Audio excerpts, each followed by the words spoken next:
días. Buenas tardes.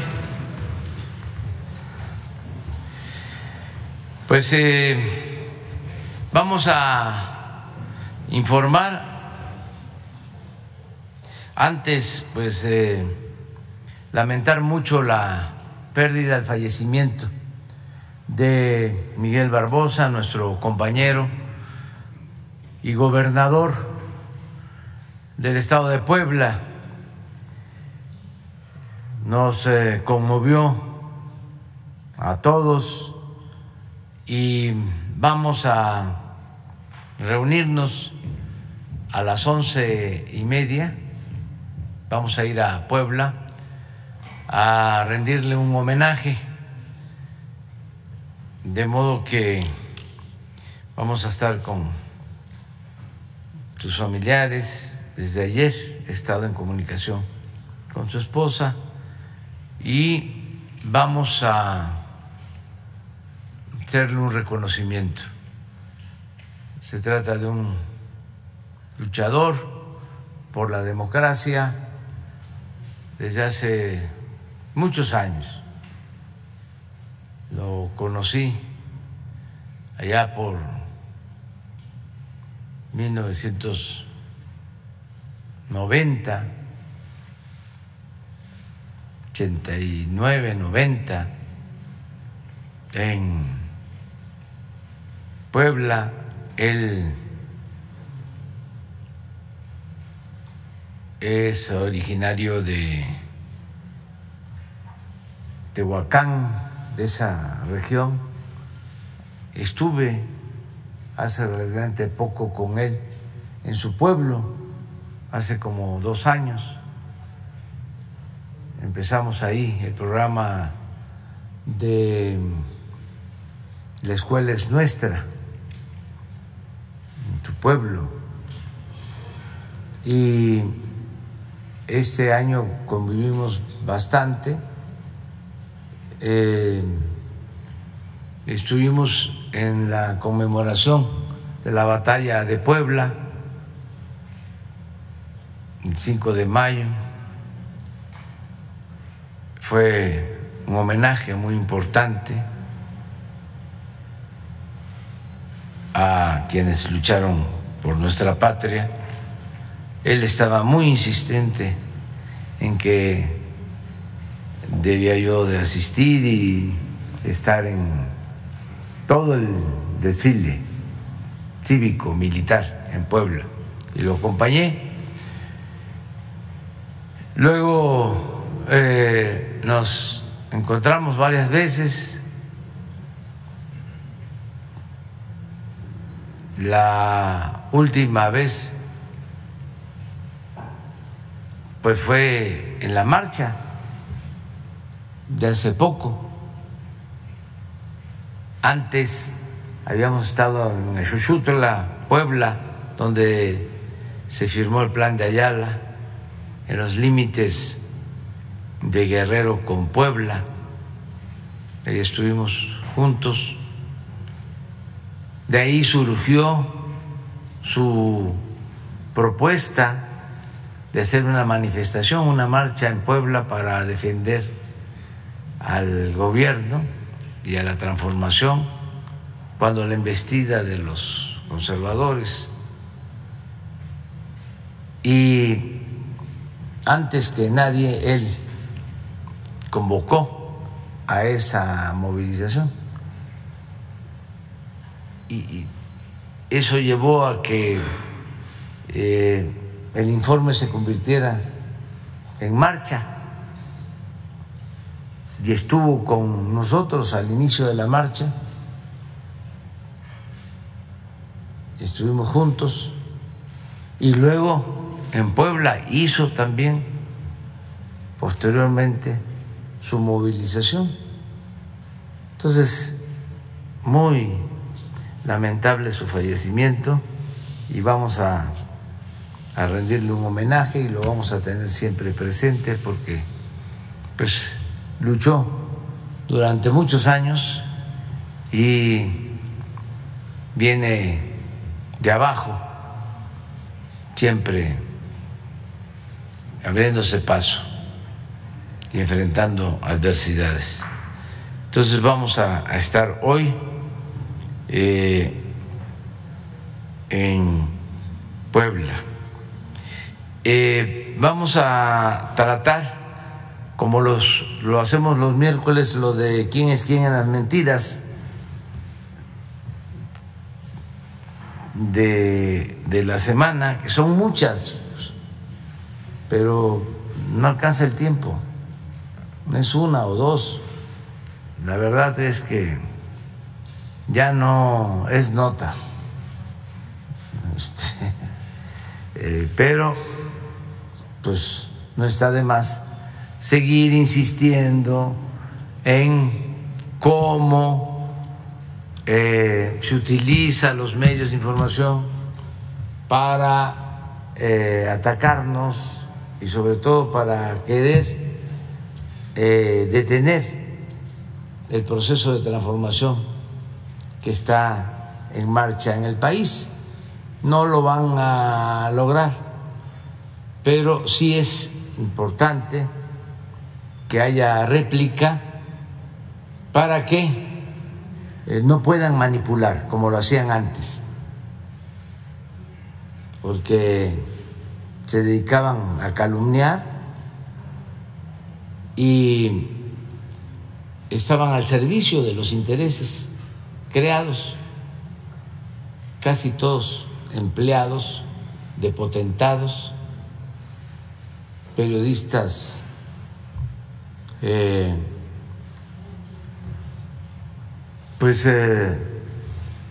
subordinados a la oligarquía. No es un periodismo independiente que represente los sentimientos del pueblo, no, es un periodismo faccioso que representa a grupos de poder económico y de poder político. Es parte de la corrupción que imperó durante mucho tiempo y ahora están muy molestos porque pues ya no tienen el poder que antes exhibían impunemente. Ya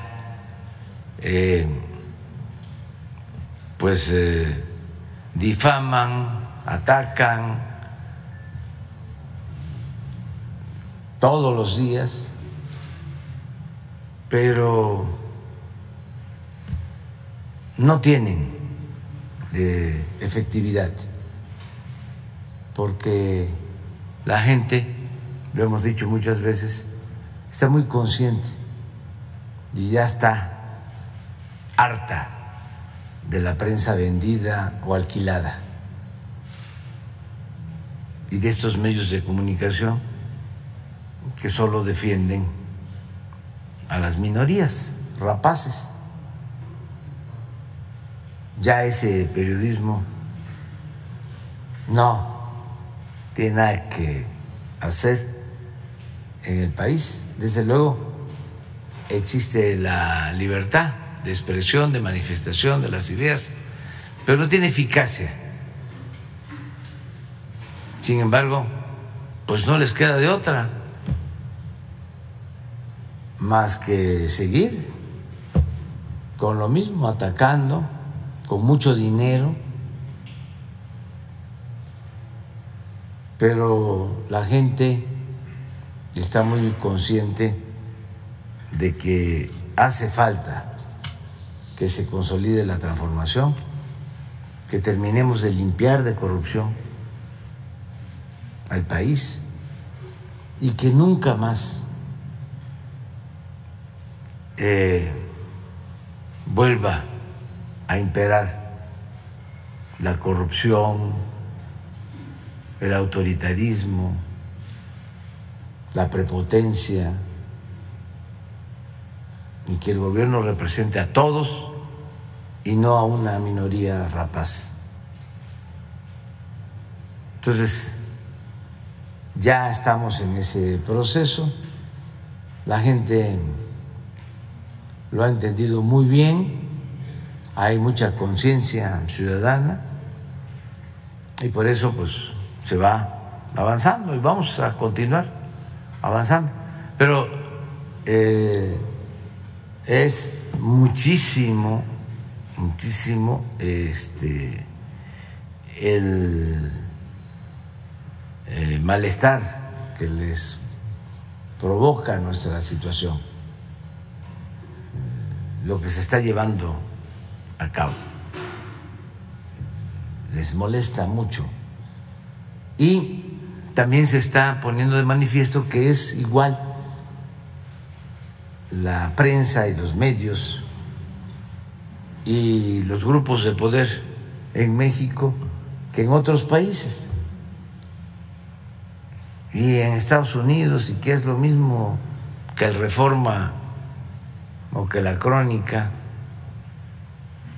el Washington Post o el New York Times. Son famosos, pero son periódicos sin ética, también al servicio de potentados y de gobiernos.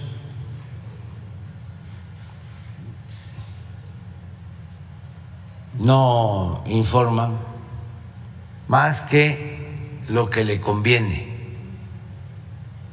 a los potentados de México y del mundo. No les importan los pueblos. Ustedes nunca van a encontrar en el Washington Post, en el New York Times, en el Financial Times, algo en defensa de los ciudadanos. Nada. Todo es en defensa de las élites del poder. Antes no se podía hablar de esto, no se podía tocar a los intocables. Ahora, afortunadamente, sí podemos hacerlo. Esa es la importancia que tiene esta conferencia mañanera, que podemos replicar. Acaba de haber un artículo en el Washington Post sobre la supuesta destrucción de las zonas arqueológicas por la construcción del Tren Maya. Falso de principio a fin. Leí otro artículo acerca, creo que del New York Times o de una revista especializada, sobre la detención del general Cienfuegos.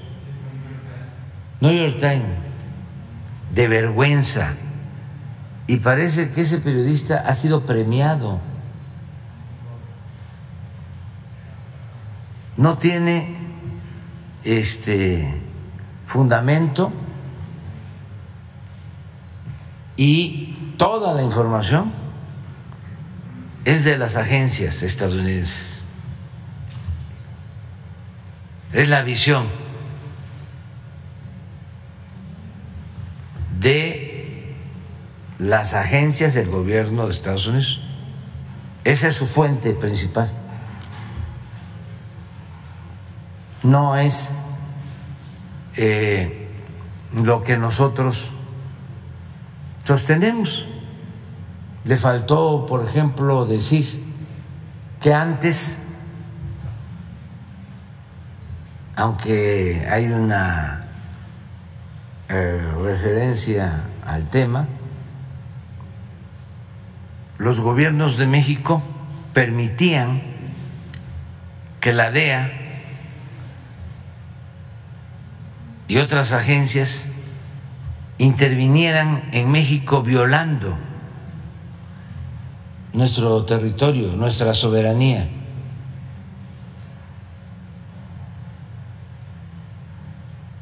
Y él dice que como ya no permitimos eso,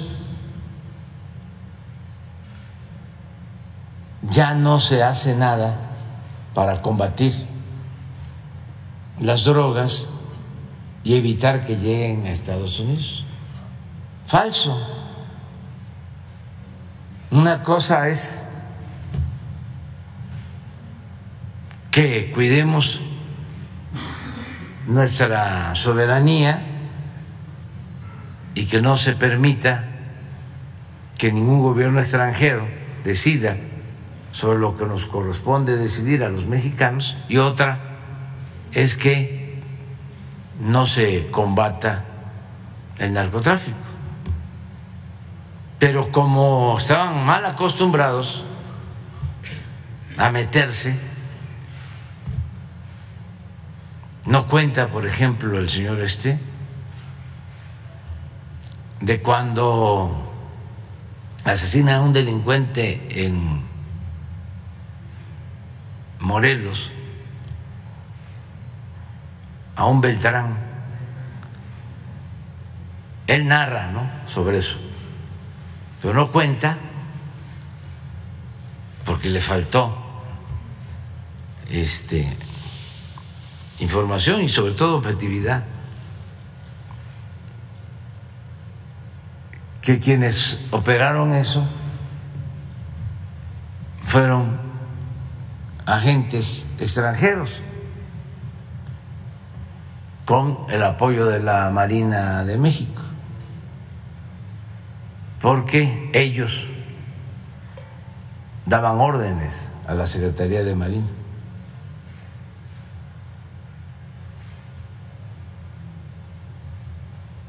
Y a su estilo de ellos hasta vulneraron el cuerpo de esta persona,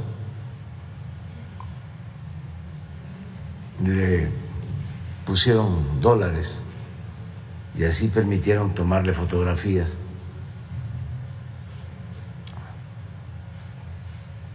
Y al día siguiente declaró el embajador de Estados Unidos de que ellos habían participado y que además ellos confiaban en la Marina, no en el Ejército de México.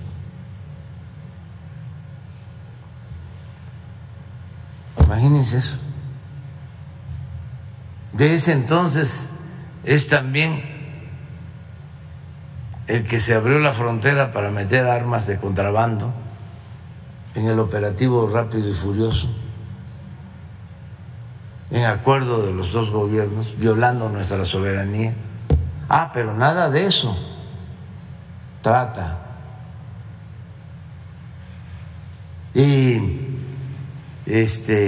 no reconoce que en el caso del general Cienfuegos, el expediente que nos enviaron no tenía pruebas, no tenía sustento,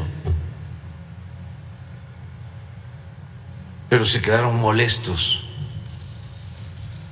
porque ellos estaban acostumbrados a decidir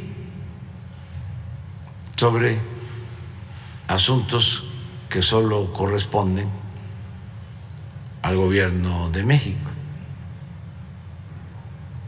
Pero bueno, esto es mundial. Son los poderes de los que se sienten dueños del mundo. Es el gobierno del mundo, es a lo que aspiran. Y nosotros lo que queremos es que se respeten las soberanías de los países, las independencias de los países, y que a partir de ahí se dé la cooperación en lo económico, en lo social, y que haya armonía y amistad entre todos los pueblos del mundo, que prevalezca la fraternidad universal. Pero todavía no termina esa mala costumbre de imponerse, aunque se está avanzando. Yo siempre les comento que el presidente Biden habla de un trato en pie de igualdad, pero pues es el presidente Biden, que le acabo de enviar una carta, le hice un reconocimiento porque es el único de los presidentes de Estados Unidos de la historia moderna que no ha mandado a construir ni un metro de muro. Durante décadas todos mandaban a construir como manda sus tramos de muro. El presidente Biden es el único, creo que en 4 décadas, si no es que más. Entonces sí, ha actuado de manera consecuente y con respeto hacia México. Bueno, adelante. Muchas gracias, presidente. Buenos días a todas y a todos. Esta es la sección ¿Quién es quién? En las mentiras de la semana del 14 de diciembre de 2022. Pero antes de iniciar, me gustaría como poblana extender mi más sentido pésame a la familia del gobernador Miguel Barbosa Huerta, a doña Rosario, a sus hijos y a todos sus seres queridos. Un abrazo fraterno. Y vamos a iniciar con la sección. Se desquicia la oposición por plan B de reforma electoral enviada por el presidente. En radio, televisión y prensa escrita, así como en canales de YouTube y periódicos digitales, sigue a todo la campaña emprendida para difundir mentiras en torno a la reforma electoral enviada por el presidente Andrés Manuel López Obrador al Congreso de la Unión. En la última semana, los ataques y las mentiras han arreciado. Los argumentos son las mismas falacias. Que si el Poder Ejecutivo quiere secuestrar un organismo autónomo, que el plan B de la reforma era una venganza hecha con el hígado, como dijo Sergio Sarmiento en Reforma, que si la reforma busca allanar el camino a una reelección o a una elección de Estado, como publicó en el Financiero Enrique Cárdenas. También una misión electoral de la OEA acusó falsamente al presidente López Obrador de querer modificar el árbitro electoral independiente. Y bueno, ya sabemos, por ejemplo, Ciro Murayama declaró que la reforma es una venganza política. También miembros de la oposición y el diario Reforma acusaron de inconstitucional la reforma electoral. Pero ya Lorenzo Córdoba fue más allá, quien es consejero del INE y quien también tiene eco de algunos como Julen Renmentería, Emilio Álvarez y Casa y por supuesto Claudio X González, quienes insistieron en que se pone en riesgo la democracia. Todos así al unísono repiten el mismo discurso. Mauricio Merino mintió al afirmar que con el recorte el personal del INE en el territorio sería sustituido, escúchelo bien, por personas de Morena. Ya, no tienen límites, eso por supuesto que es falso.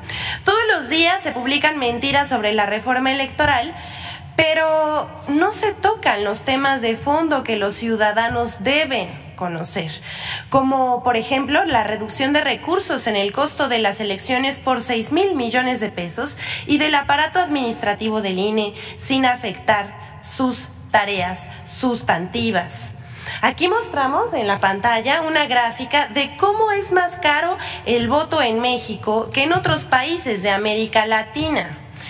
Por ejemplo, vemos, esto está en dólares. En México cuesta $7.61 y en países como Chile y Colombia cuesta menos de $1. Sin embargo, eso no se dice y los diarios prefieren publicar en sus portadas, como estamos viendo aquí en la pantalla, mentiras un día sí y al otro también. Vean, nada más les pusimos aquí en la pantalla más o menos 2 semanas de cobertura con lo que tiene que ver de la reforma electoral, y no solamente fueron portadas, sino también fueron notas periodísticas, columnas de opinión, editoriales en radio y televisión. Pero para eso vamos a mostrarles en este momento un video de cómo se editorializa en los medios y se fija una postura. Esto por supuesto que sin datos, sino con descalificaciones que se propagan con la intención de confundir a los ciudadanos. El famoso Plan B es una iniciativa que ha salido del hígado del presidente Andrés Manuel López Obrador. No hay otro propósito en la iniciativa más que debilitar, golpear al Instituto Nacional Electoral.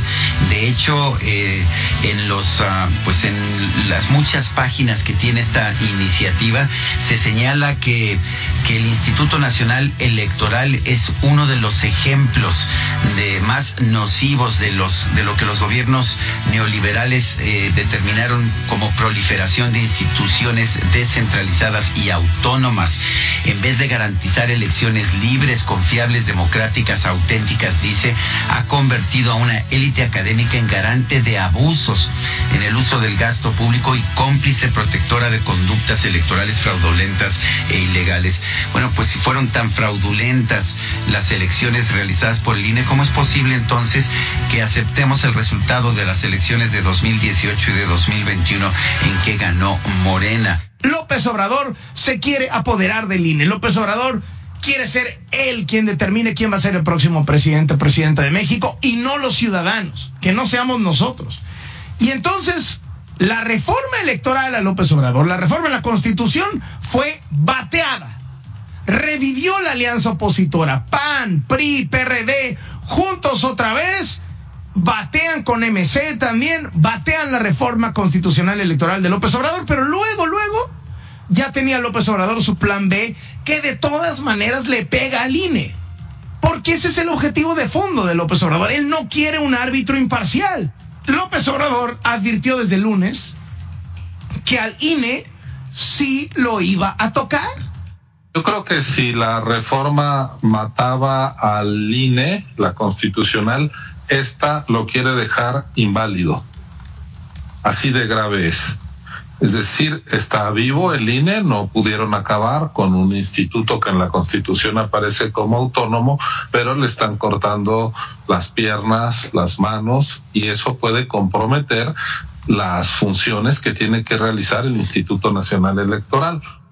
Oiga, señor Claudio, aprovechando que lo tenemos aquí nada más, hay una de las cosas que se señala que de alguna manera usted ha encabezado este movimiento ante la evasión de impuestos de sus empresas. Es una versión que públicamente usted nunca ha aclarado, y estaría bueno que ya que está aquí, pues lo aclare a las cámaras, por favor. ¿Podría? Sin comentario, y por favor cheque bien sus fuentes. Yo no soy empresario, soy activista social. Gracias. En efecto, estamos ante una reforma que genera un profundo daño al Instituto Nacional Electoral y sobre todo a los derechos que el INE está destinado a garantizar, como son pues elecciones, estándares constitucionales, imparciales, dando toda la garantía a los ciudadanos. Ahora se desaparecen. No tenemos un problema electoral, pero sí tenemos un personaje que lleva 16 años diciendo que el INE hace fraudes. Ese personaje fue un candidato derrotado a la presidencia 2 veces y hoy es el presidente de la República. Y no paró de repetir que el INE hace fraudes Y por cierto, pocas voces salieron a hacerle frente, Ciro. Y ahí están las consecuencias, ahí están los resultados, ¿no? También de debates que no se dieron en su momento. Bueno, se los dejamos para que ustedes juzguen. Y vamos con la siguiente. The Washington Post publica reportaje con mentiras sobre supuesta destrucción de tesoros arqueológicos en un tramo del Tren Maya. Ya lo había mencionado el presidente Andrés Manuel López Obrador hace un momento, y en este momento la vamos a desmentir. El diario estadounidense The Washington Post pidió a través de su corresponsal Kevin Schiff documentar la labor de campo del INAH en el proyecto del Tren Maya, lo cual ocurrió, pues el INAH le proporcionó información de los frentes de excavación, de los procesos de investigación, vinculando al salvamento arqueológico en el Tren Maya. Todas las facilidades. 6 meses después, The Washington Post publicó un reportaje con el título "Destruyendo tesoros mayas para construir un tren turístico", lo cual es absolutamente falso.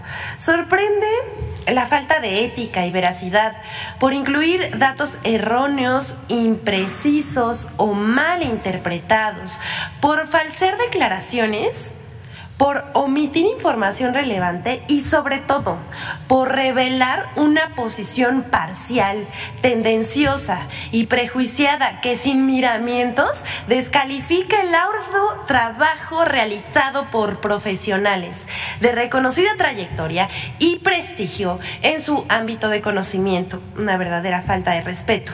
Vamos por partes. En el caso del Tren Maya, el salvamento se basa en una metodología que emplear recursos tecnológicos de vanguardia para responder con mayor eficiencia al reto de investigar y proteger los monumentos arqueológicos localizados en el trayecto del sistema ferroviario, es decir, los 7 tramos.